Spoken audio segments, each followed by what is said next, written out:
আমি আপনি একটু বলে দেন না আমরা কি গোলামি করব, কি গোলামি করব? আল্লাহর নবী বলেন প্রত্যেকটা পুরুষ আর প্রত্যেকটা নারীর জন্য আল্লাহ পাক যেই কাজ প্রথমে নির্ধারণ করেছেন সেই প্রথম নাম্বার কাজের নাম হইল ফরজ।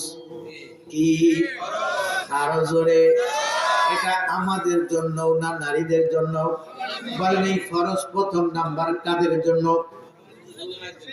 হ্যাঁ, দুই জনের জন্যই, নারী আর পুরুষ দুই জনের জন্যই প্রথম নাম্বার ফরজ। কি প্রথম নাম্বার ইবাদত? কি ফরজ? প্রথম নাম্বার ইবাদত কি? ফরজ। ফরজ মানে কি?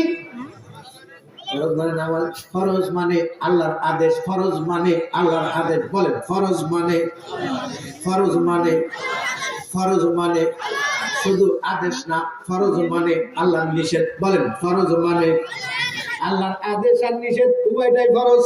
যেরকম সুবহানাল্লাহ।